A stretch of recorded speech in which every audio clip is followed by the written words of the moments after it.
All right, so it looks like we got some absolutely huge news coming out of the state of Pennsylvania for Kamala Harris. Multiple stories, in fact, so many things coming out. First off, we have starting here. It says Pennsylvania Supreme Court affirms Cornel West will not appear on state ballots. It says academic and activist Cornel West, who is running for president as an independent candidate, won't be on the ballot in Pennsylvania, the Supreme Court decided Monday in upholding a lower court's ruling. West 71 was fighting to get his name added to the candidate roster in the battleground state before Pennsylvania begins early voting and mail-in voting in the coming weeks, but his candidacy was challenged by Democrats. His long-shot bid was rejected from the ballot because the GOP-aligned electors backing his candidacy didn't meet requirements. And so what we could see here is actually a lot of the people who were helping Cornel West in a lot of these states were actually Republicans, like Republican operatives who are like showing up to these electors' houses. So in some of these states, you actually need not just a certain amount of signatures, but I guess you need some number of electors to guarantee to pledge their vote for you. And so what actually ended up happening, like in the state of Arizona, for example, we read about, right? Or maybe it was Georgia. I think it was Arizona though, but he had these electors who were signed up to vote for him. But once it switched from Biden to Kamala Harris, they backed out. And then the Republican operatives were showing up at their houses in the middle of the night, basically trying to talk to them, knock on the door, trying to get them to vote. I think even at some point, I think they actually forged the signature of one of them. But this is really huge that he's not going to be on the ballot in Pennsylvania, of course, because that would eat into the numbers for Kamala Harris. Pennsylvania is going to be a dogfight, a pure dogfight. The only state that's more of a dogfight than Pennsylvania is actually North Carolina.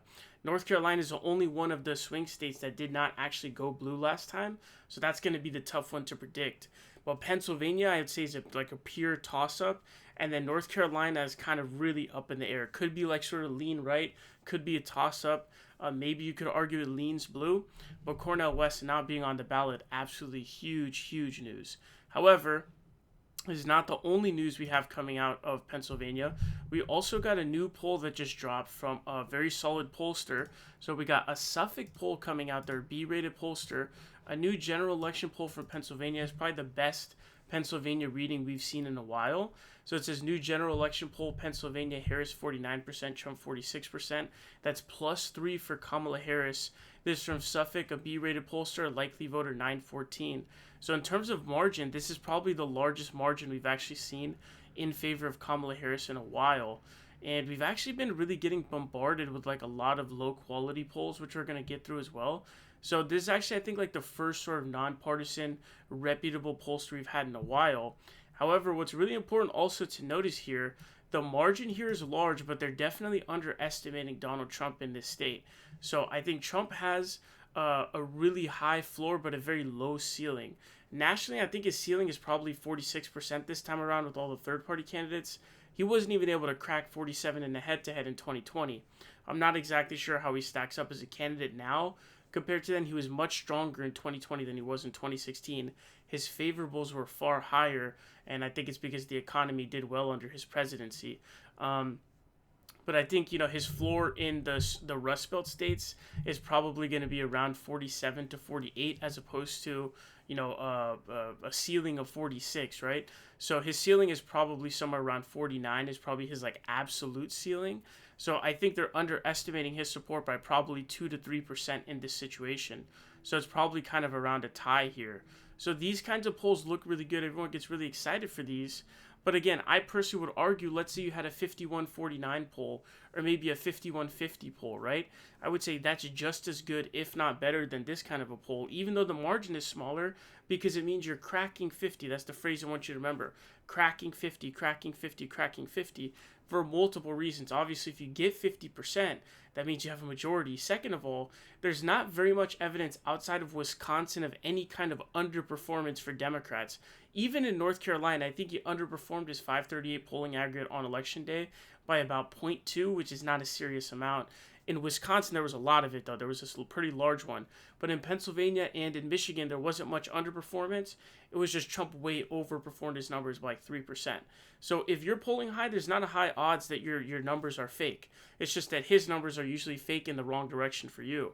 And in states like Georgia and Arizona, Biden way overperformed his numbers by 0.9 and 0.7 respectively, and that's the only reason why he won. If Biden did that, could you imagine how much Kamala Harris is going to actually overperform the numbers? Only God knows, right? But so I would personally keep that in mind. She's not cracking 50 in this poll. So I would say like a 51-50 poll, for example, would actually be better than this kind of a, or I guess that wouldn't be a possibility, right? I guess I would give you 101%. So like a 51-49 poll, for example, would be better than this, even though the margin is smaller. Right? So this is really important to note here. Also, more as well, we have poly market here now. It looks like has kind of gotten to the point where it's basically a tie here in Pennsylvania. So in terms of the poly market website, this is actually a big one right now where we have like a lot of the election betting going on, and it looks like it's actually turned in favor of Kamala Harris in Pennsylvania for the first time, very, very slightly. So that's another big one as well.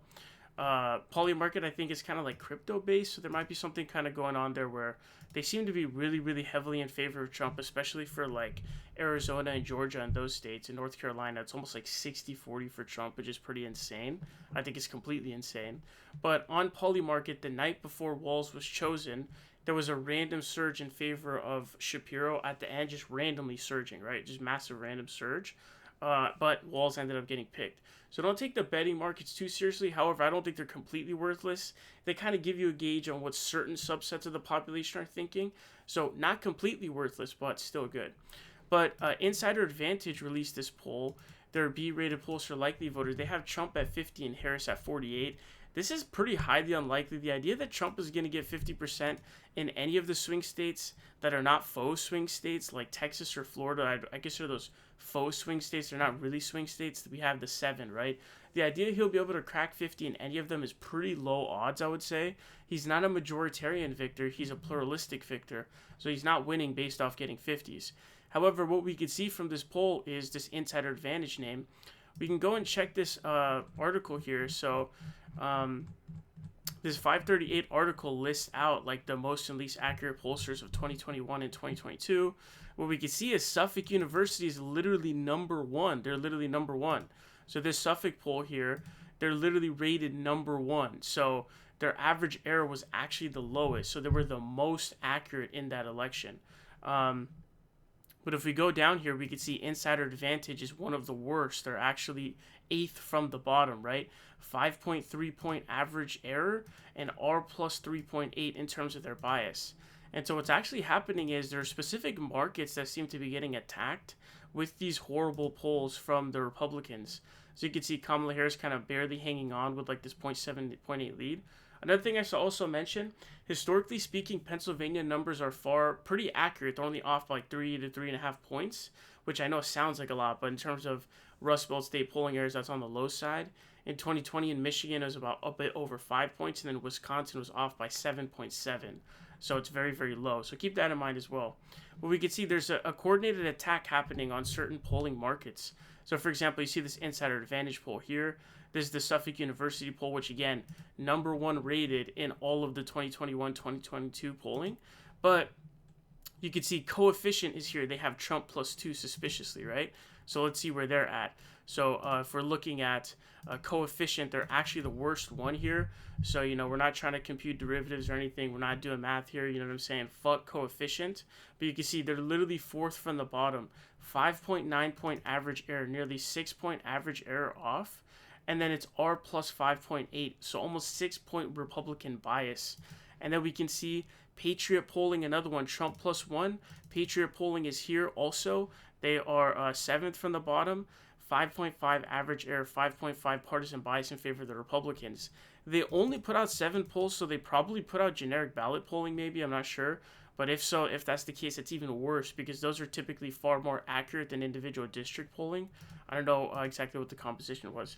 Then we have Trafalgar here. Everyone knows Trafalgar is complete garbage. They're up here. They're like 9th from the bottom or 10th or something. 5.3 point average, R plus 4.9. And then we have John Wick. It looks like John Wick is also a pollster. So they're 5th from the bottom. So John Wick, not very good at polling. R plus 4.6, partisan bias, 5.7 average. So you can see there's a clear attack. There's a coordinated attack. I don't know if it's coordinated or not, but they randomly are coming in the same way that they did at the end of 2022. I'll even give you an example. We can take a look, for example, at Michigan's race for Gretchen Whitmer. You could see in these polling aggregate in August, she's up 13, 11 in September, in early October 12, 11, and then all of a sudden there's a weird convergence towards like 5 points. Whitmer ends up winning by 10 or 11 points. So all these numbers were correct. It was just that what you can see is there's a coordinated attack. So the same people we're talking about, I see Trafalgar here. Mitchell Research is another one. Insider Advantage, John Wick, Trafalgar, Mitchell Research. You can see Insider Advantage, Wick, right? We got this massive surge. Wick says Dixon +1. Whitmer won by 10 points. Insider Advantage, Whitmer +1, she won by 10 points, right? Trafalgar, Whitmer +1, she won by 10 points. Wick, Whitmer +1, she won by 10 points, etc. So there's a coordinated attack happening on specific polling markets. They're not necessarily pounding the national numbers as hard. They're specifically targeting Rust Belt states. So hopefully what ends up happening is there's because these garbage pollsters being in here, hopefully the Democrats or Kamala's going to do a lot better than what the numbers are saying, just the way they did in 2022. The only thing that would give you pause is the people that Trump picks are always really weak, and he's a lot stronger than them. And so I personally am definitely very afraid of like the Trump overperformance, because he always overperforms by 2 or 3. But I would say there's sort of an overperformance function. I would say it's just a constant function.